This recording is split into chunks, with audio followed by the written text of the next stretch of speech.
Look, I opened this jar of rotten baby food, and well, a butterfly came out. I'd rather milk a sheep. All right. Should I ask a follow-up on that? Sure. Well, why not the cow? Welcome to the Comedians in Elevators podcast. I've got my guest, Jonathan Martin Ives, and I surely won't call him Shirley. Jonathan, introduce yourself and tell us a little bit about yourself. Hi, I am Jonathan Martin Ives. I am a filmmaker of B movies, mostly sci-fi, in the style of Roger Corman. Okay, very cool. Well, are you ready to get into it, Jonathan? I am. Listen, to my regular listeners, I know you don't like when at the beginning of these conversations I ask you to subscribe. None of us like it. I don't like saying it. I don't like it being in here. But it's frustrating. You know what else is frustrating? It's also frustrating when I look in the back end of the YouTube channel and I see the 56% of you that watch frequently haven't yet subscribed. And I know this because I see it in the comments section. You say things like, I didn't know I didn't subscribe. And that's actually what fuels the show. Basically, it's like you're making a donation to the show. So that's why I ask all the time, because it enables us to build and build and build. And we're going for the long term here. Hit the subscribe button and we'll continue to build this show for you. That's my promise. Thank you to all you guys that do subscribe. It means the world to me. All right. So the whole point of the podcast is to compare and contrast the comic versus the comedian. So I define the comic as any person telling funny jokes versus the comedian who's a funny person telling any jokes. So, Jonathan, would you agree that you start as a comic and evolve into a comedian? Yeah. All right. We've got agreement. So, first question, the role of persona in comedy. How much of the comedian's voice is a character versus their real self?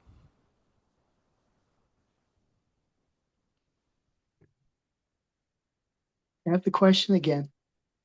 How much of the comedian's voice is a character versus their real self?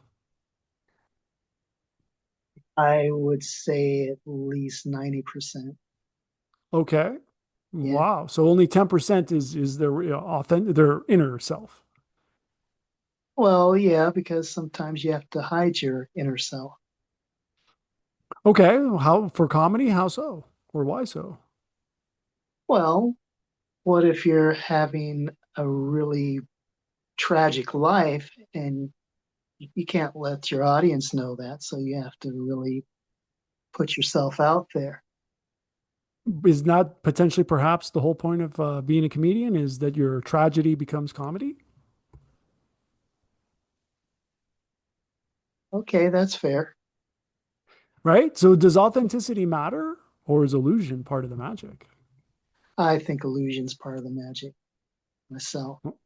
All right. All right. So punching up versus punching down. Where do comics versus comedians stand on this? So let me put it in some historical context. Did a jealous medieval prince become the first comedian by killing the court jester?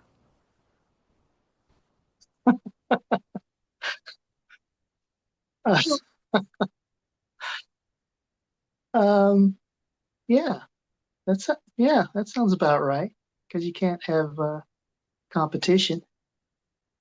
That's right. How do you start the end of competition? And that's arguably the way to do it. So, is the audience agreement with the comedian a form of permission or alignment? Yes, it is. All right. So, cultural translation of comedy. How do jokes that work in one country bomb in another? Um, Normally because what works in one country ethnically or historically or just day-to-day life that can really be a killer, I would All right. think. So, is truth the meaning of facts? Yeah. All right, fair enough. So are comics more universal while comedians are more culturally specific?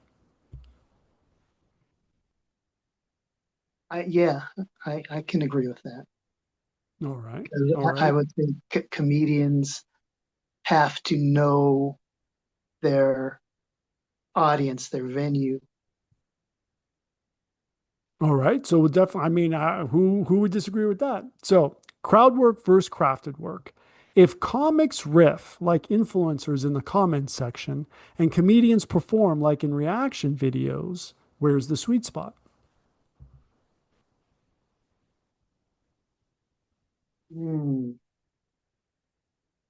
Yeah, you got me there. You got me. Ah, maybe there is no sweet spot, right? Yeah, All right. So then what happens when a comic leans too much into crowd work? I think they basically they're using the crowd as a crutch. Okay. I could You go with know, that. I I So, I, I think that the crowd should be able to grab hold of the comic and get their laughter from that. I see. All right. So what about when a comedian gets heckled? Well, I think that goes back to the comedian first off should know what kind of crowd they're dealing with. Because you perform to the wrong kind of crowd, yeah, you're just asking for it.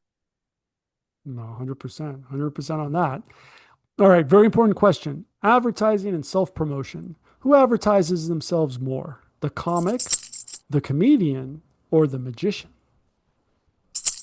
You know that place where you're not conscious and you're not sleeping either? That's your power bill to the electric company. Right here. I want us to be here with free energy, where the Wardenclyffe Tower meets the Eiffel Tower. But that's not where we are. We are here, where you've got the utility and you've got residential solar. Between these two, we know which one saves you money. This is where we can go in the meantime. But this is where I want us to be now, and this can be done now. So let me deputize you to represent DOSE, Department of Solar Efficiency, and let's get on the podcast to get the message out today. See you soon. The magician. You think they advertise themselves more than the comedian? Well, in a way, yeah, they have to, you know, project their magic. So It's a form of advertising, right? yeah, All right. So is self promotion seen as selling out or is it necessary for survival? necessary. All right. All right. So censorship and offense. Does a comic avoid offense while a comedian courts it to prove a point, like a magician? I think a comedian loves offense. They love offending. In some circumstances, they love to be offended so they can use that energy to further their skill. All right. So who survives better in a cancel culture environment? The comic, the comedian, the magician, or the mudslinger? Mudslinger. Pretty easy, right? So Yeah, timing and delivery, science or art? So, do comics rely more on structure and comedians more on rhythm and emotion? I would say so. Okay. All Mm. right. So, laughter versus applause. So, are comics chasing laughs and comedians chasing applause breaks that validate the message?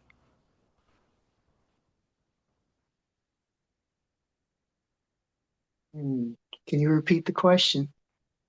Are comics chasing laughs and comedians chasing applause breaks that validate the message? Yes. All right. We'll go with that. So, comedy is commentary. When does a comedian cross into being a philosopher or a preacher?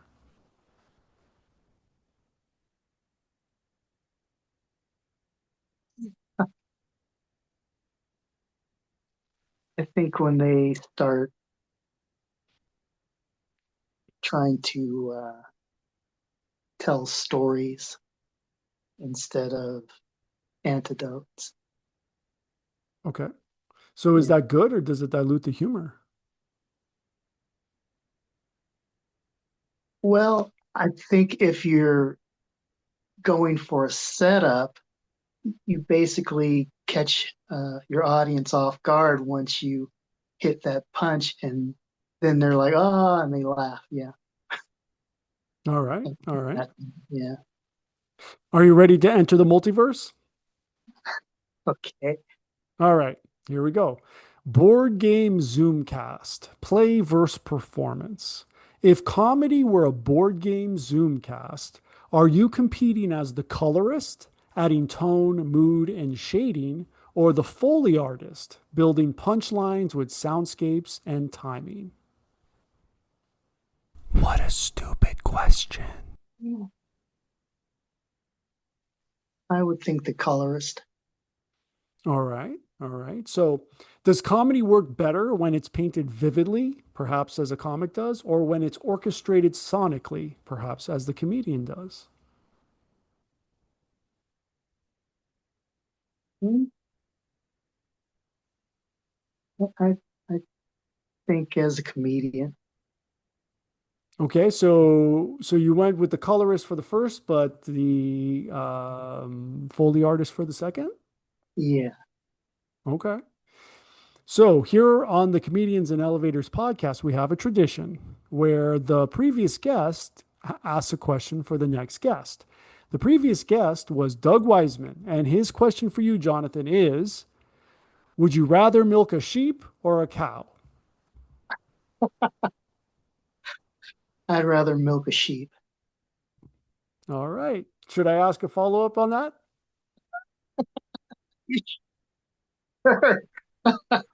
Well, why not the cow?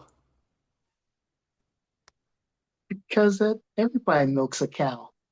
I see. That's a good reason. I'll go with that. All right. Last question. Legacy. Who gets remembered?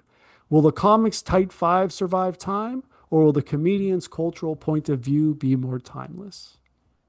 I think the comedian's point of view. Okay. Excellent. So, where can everybody find you online, Jonathan? Well, I have a little YouTube channel. It's not much activity currently, but I'm at Colorado Sci-Fi Dude. All right. That's on YouTube. Oh, I'm sorry, Colorado Sci-Fi Guy. Ah. Yeah, Okay. Is that your main platform? Is YouTube? yeah, that's YouTube. All right, very cool. Well, Jonathan, thank you so much for being my guest. And for everybody, please like and subscribe, and we will see you in the next one.